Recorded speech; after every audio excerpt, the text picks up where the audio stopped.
right, welcome back to another Wright Stew podcast. I am Paul Stewart. And I am Brian Wright, and we made it to Saturday. If you make it to Saturday, I feel like you want to make it to Friday. Wednesday can feel like, you've done something. Saturday feels like, it just feels different. Feels good. Yeah, I got a big weekend. I got a middle school baseball game today. Got both my daughters playing college softball. We'll be at one in person, watching the other on video while one's playing. Make sure we'll have our batteries charged. That's a big. Batteries are a huge part of life these days. Just the external, the rechargeable. How does the Wright family manage their battery situation? Well, I don't do, part of what motivated me for thinking we could be really good at this. So I envisioned this being something different at one time. And I think it's good, right? We have pretty neat conversations. But what motivated me is I think you probably do a lot more videoing and a lot more recording of your experiences than I do. Like we did a little vlog of when we went to the Hurricanes game. So I don't need that much battery, right? If somebody texts me, need to communicate. I'm a terrible videographer too. Just in general, my kids, my eyes want to go one place. I'm terrible at it. And so it's not something that really, as long as I have, 80% start the day, no matter what I'm doing, I should be able to keep up. I think probably yours is a little bit different because you need a video feed now. And so that sucks battery. And we're streaming a lot of games, recording things. The 7-year-old always wants to use the phone to watch, whatever she's watching while we're at a softball or baseball field. So, and I am past that moment, fortunately. I mean, there's a lot of pros, right? We look back at old pictures of our kids, and there's nostalgia, there's good, sweet, warm feelings. But in the moment, they're a lot of work. Yeah, absolutely. Love it though. I mean, what else can I do? Keeps me young. So Brian, we'll get to some of the March Madness, but I had a chance to go see my alma mater, the Fighting Camels, play last night. A little baseball. Man, beautiful stadium over there at Campbell. Buies Creek, North Carolina. Home of Rhett and Link, famous YouTubers, bloggers, vloggers, whatever they are, social media stars. Love those guys. But also home of the Camels, Buies Creek. So Roll Humps had a big win last night, 3-2 over UNCW. The starter for Campbell, Jake Murray, had 5 no-hit innings. Was doing really well. A lot of punch outs. Was getting ahead with the fastball, finishing with the breaking ball, mixing it up, throwing it for strikes, burying it when he needed to. In the 6th, gave up back-to-back hits to lead off the inning. Hit a guy. And like, oh, buddy, we're in trouble. The Wilmington fans were getting a little rowdy. And then he struck out the side. So just shut him down. Yes. So Jake Murray, great job. In total, Campbell pitchers struck out 17 batters. It's hard to win when you don't put the ball. There's only a total of 27 possible outs because that's how baseball works in college. And so we've been on a side of it in some middle school baseball. It was a cold game, little velocity early on. And we had 15, I believe, of the 18. Velocity and cold don't work. But it sounds like your guy just had really good stuff. And I felt like he had good stuff tonight. It looked like a couple times the umpire might have given him a little bit off the side. I went with my son. I think it was my first time I had a game there since they've redone it. I know I've been way back in the day, but I haven't been in a while. Beautiful stadium. Really loved it. Yeah. And then, but we had a good time together. We kind of sat in 3 different areas. You can kind of move around. It wasn't like a packed house, but a good crowd there. At one point, I think we sat in the Bermuda Triangle of fans because we just had a couple of wackadoos screaming stuff. Oh yeah, that's it. Honestly, when I don't have a team that I'm pulling for, I like that environment. When I have a team I'm pulling for, I'm not a vocal fan. I internalize, like to mumble under my breath, maybe curse at somebody that's sitting beside me that can relate to what I'm saying. But I don't like vocal fans. I'm not a yeller. and sometimes, you get beside people. It's almost like they have Tourette syndrome sometimes, and they're just completely, yeah. I think one of the guys we sat to may have had some mental health issues, like legitimately. I don't know if he was playing with a full deck, man. I feel like, hey, let's talk about this. I got two things I want to ask you about. So first thing, they have the radar gun up on the board, right? It registers every pitch. Yep. How was that as a minor league pitcher when you were pitching in a stadium to where you could see, oh, I got after that one, or I thought I threw that one hard, but it wasn't. Dude, when I played, we rarely was it up. It wasn't that big of a thing. Like velocity and all that was like every pitch was charted, but it was by the radar gun of the team. There was only a couple of stadiums I played at that actually had guns up on the scoreboard or on a separate little board. So we didn't. I remember specifically one time in Rancho Cucamonga in 2001, they had put one up. The gun was reading like hot though. Like it was like I was like an 88 to 92 guy. It had me feeling like 93, 94. So I'm like, hey, were you trying to get after it because you saw it? Yeah. Yeah, and I remember one of my buddies, he hit like 97 on them. I'm like, you don't throw no 97. We all know that. But it was, and again, maybe Rancho was just, they had the better guns. They were ahead of the curve. But yeah, I didn't know.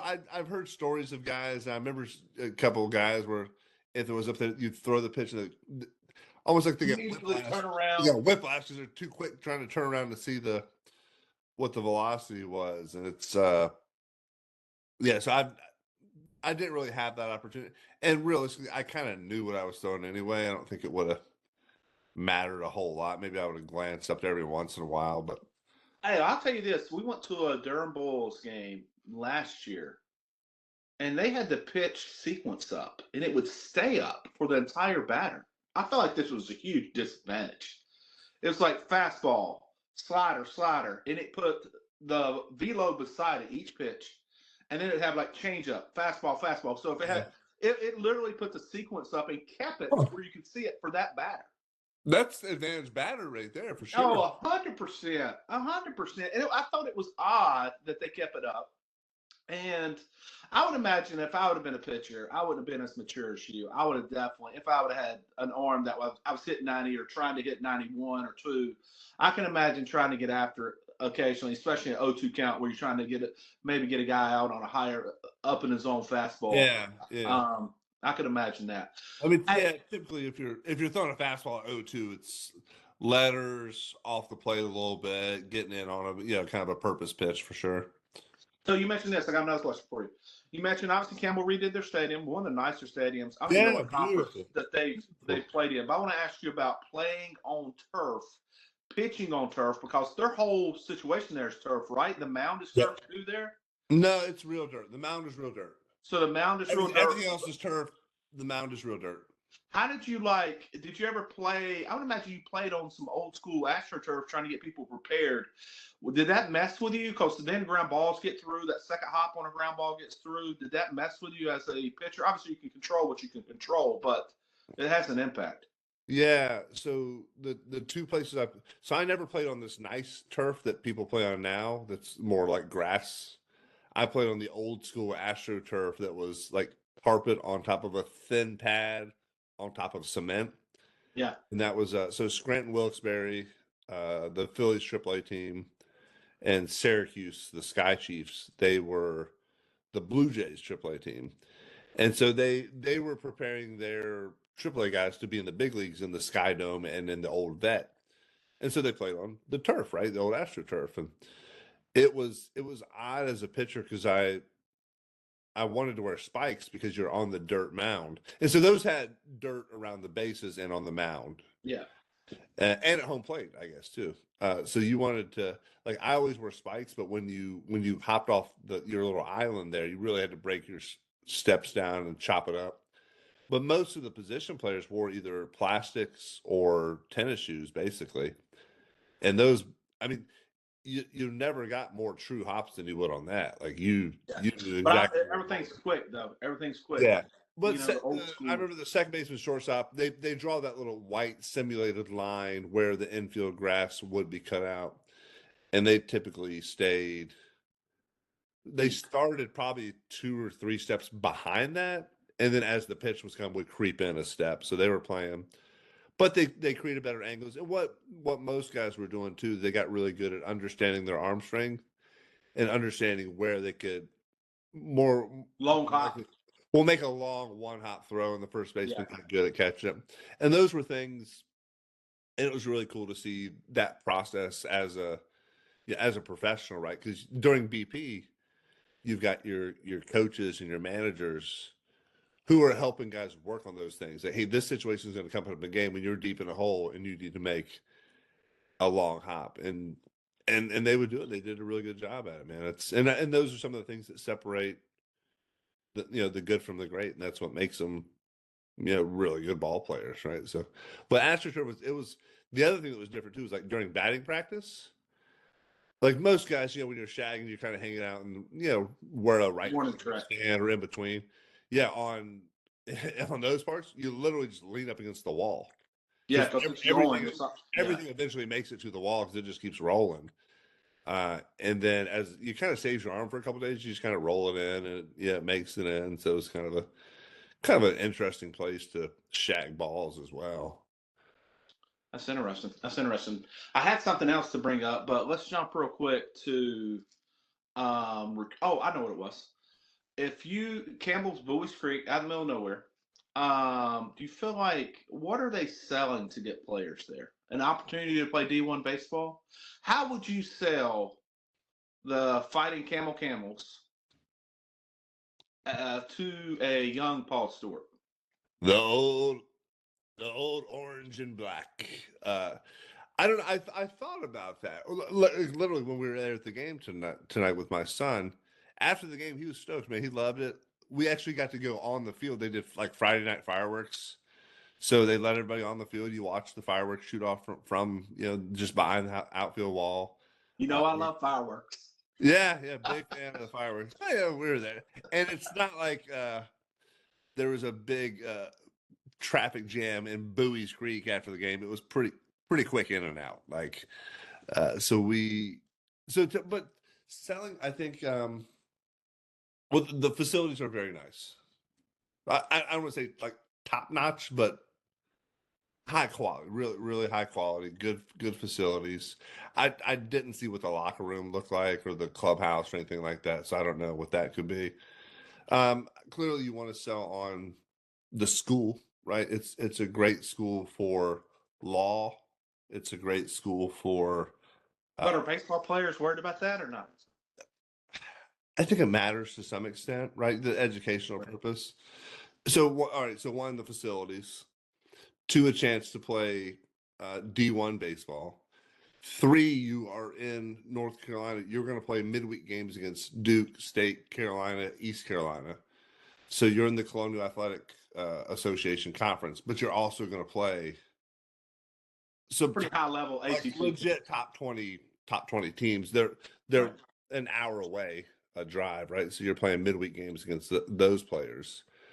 I mean, I think that's what it is, and then you sell it on who you are as a coach.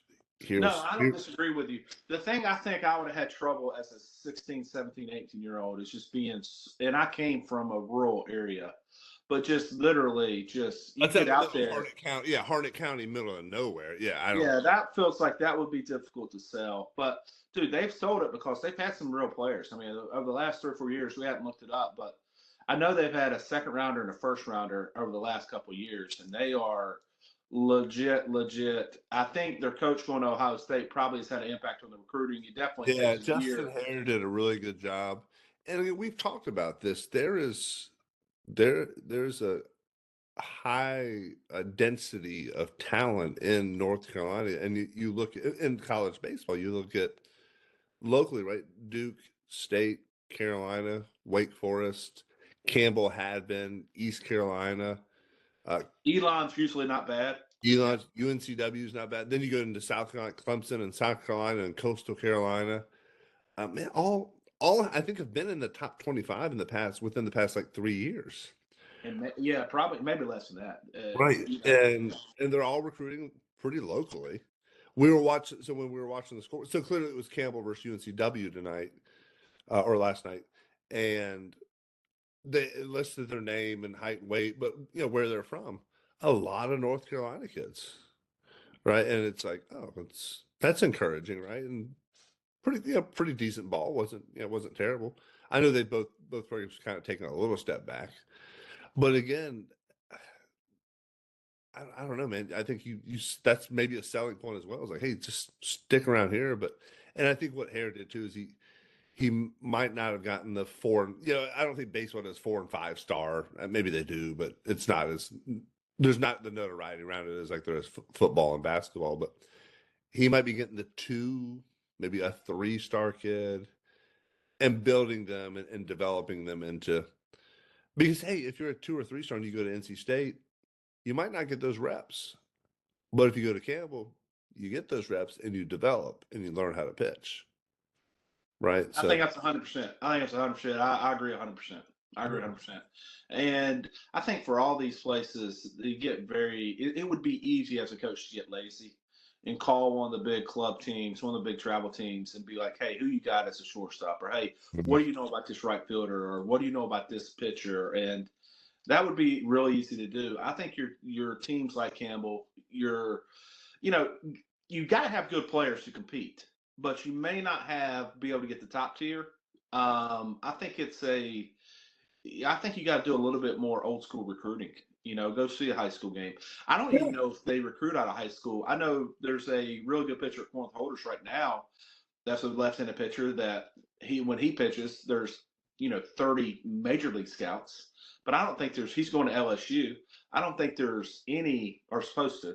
I don't know how many college guys go to high school games anymore. well, I think travel. Well, it's so one. It's tough to get to high school games because you've got your season going on, right? It's typically a grad assistant or an assistant or something like that when they do. Um, but I think that's why travel's a little easier for them to get to those games, right? Get to those Well, yeah, tournaments. there's a handful of big tournaments that everybody goes to. You got Yeah. one in Atlanta, or a couple in Atlanta, and a couple in Florida, and you kind of. I'm sure it would be tempting to, hey, I'm gonna follow one of these big programs, and hey, they've got a couple of guys, and all of a sudden you see other guys, and that's how guys with less talent or end up on really good programs, and you're like, dude, this other kid who plays this same position, plays for this lesser known team, Well, doesn't. here's the other thing too. I don't know if there's the infrastructure anymore or the networking of high school baseball coaches. I mean, high school baseball coaches used to be kind of quasi like bird dog scouts for some of these coaches, right? That's 100% true. And you get you get a guy like Elliot Avent who's been around for 27, 28 years, whatever it is, from at NC State. He knows all the high school coaches.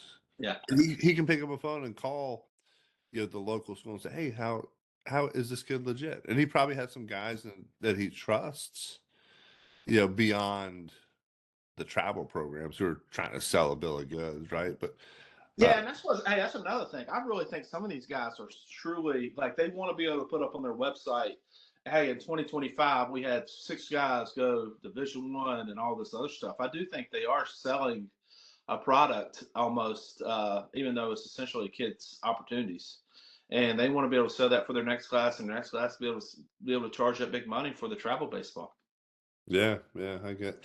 Hold on, totally separate. I'm gonna go back to Campbell for a second. Did I ever tell you that I got to speak at the graduation ceremony when I graduated? Did you know that? No, I did not. Let's hear this. So, I went to Campbell after I got done playing baseball, and so I went to.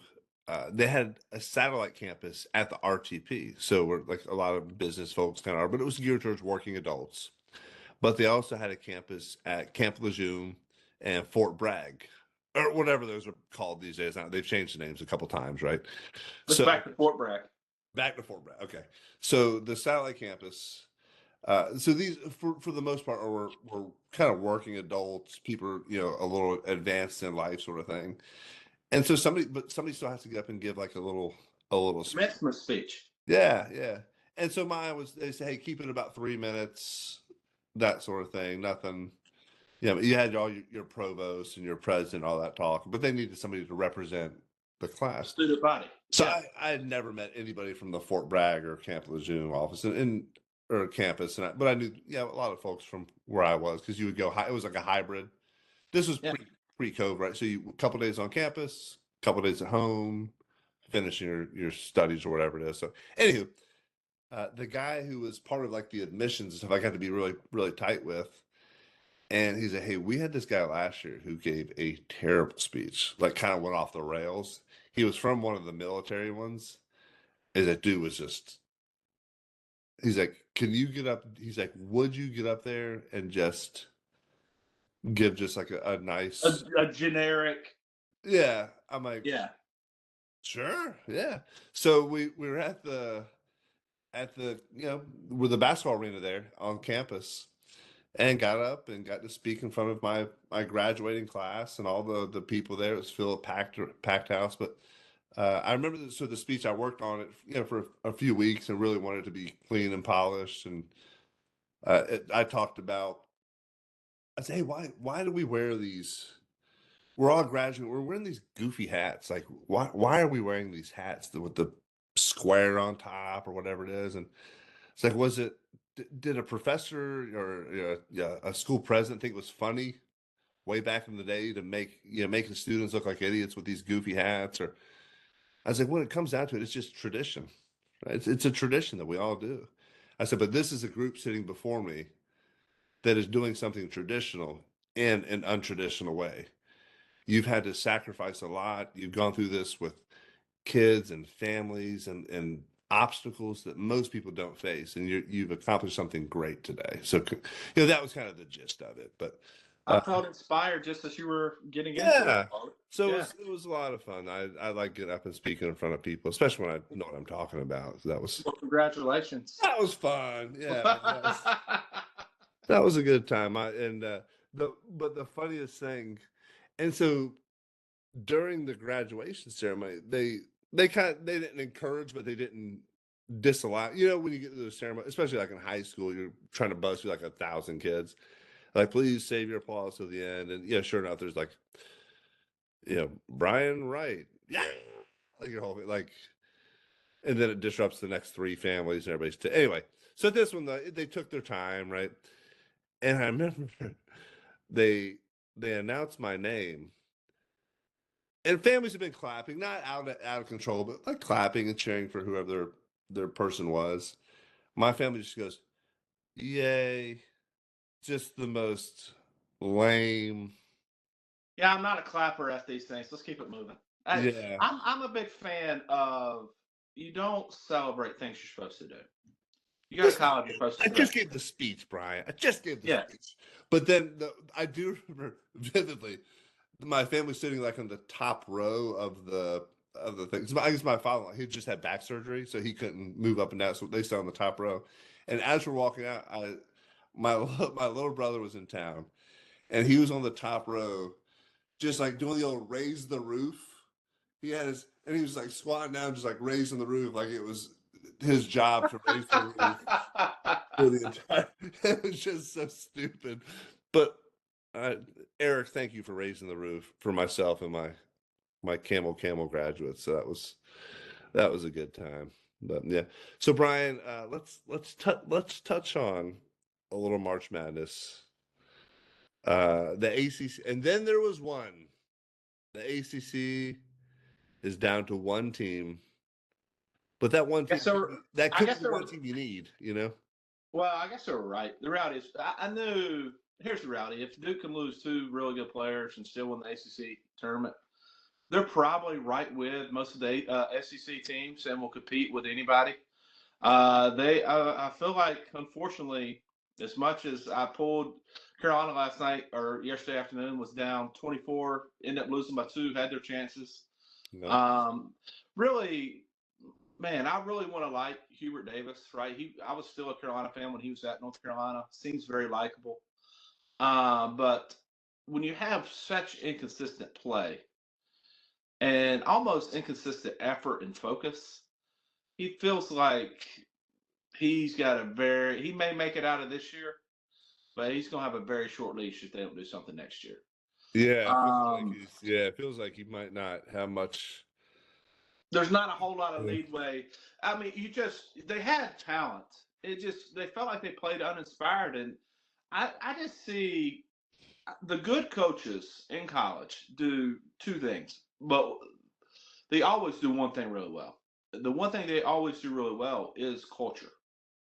And now there's different variations of coaches that are good X's and O's and developing but the coaches that win consistently, and I put Izzo in this and all the ones we had mentioned before in some previous conversations, culture.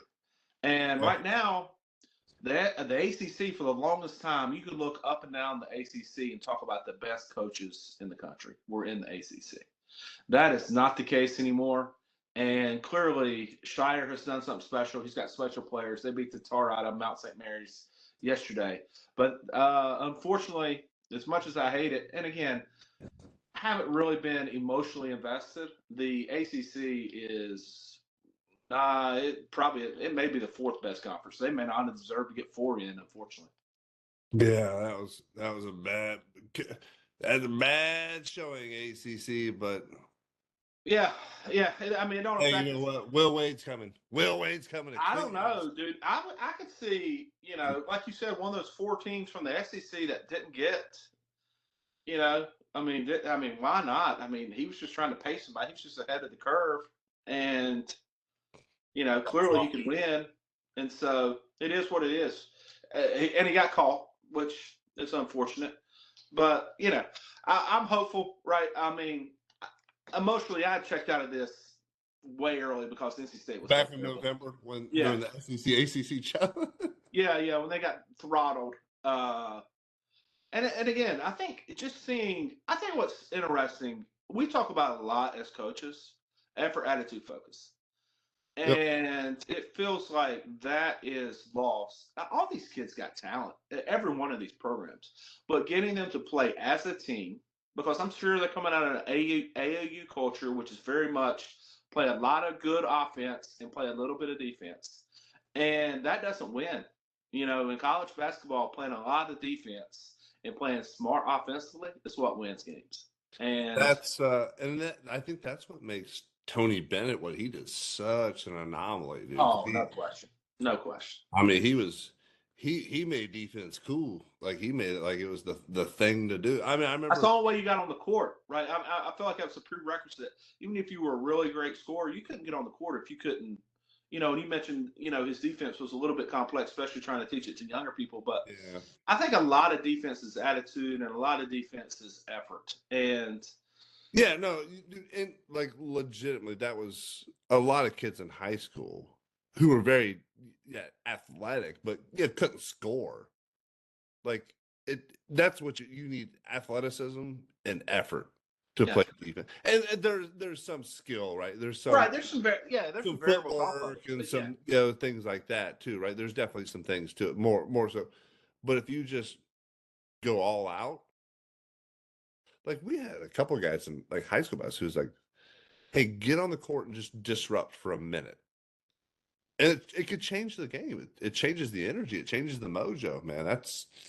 And it's again, you can't do that for so long. So so go Duke, and NC State's at Pittsburgh baseball right now. They won last night 6-2, so pumping in the right direction. If you can win series in college baseball, you can continue to give yourself a chance for postseason.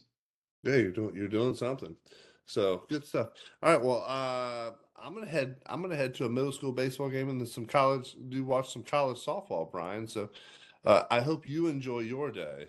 And to our listeners out there, hey, make sure you're subscribing, make sure you're liking, make sure you're giving us some ratings and reviews on all the podcast platforms. And you know what we haven't talked about in a while? We got that merch store out there. You can find the links on our website and on our Instagram and TikTok. Go get you a Wright Stew t-shirt. Now's the time. Spring's rolling around. A perfect time for a long sleeve tee. Maybe a nice sweat in that little hoodie. Maybe maybe you got, I feel like we need to put out a 1-800 number now. maybe you got a like an sweetheart. infomercial. Maybe you got a sweetheart. Get her a little something. Hey, money back guarantee. No, we don't do that. I don't think we do that, do we? I mean, we could. I don't know. If you don't like it, then just buy Paul another will one. take care of you. Paul will take care of you. We'll give you a shout out on the air or something. Anyway, thanks for listening today. Make it a great day. Out. Go Packers.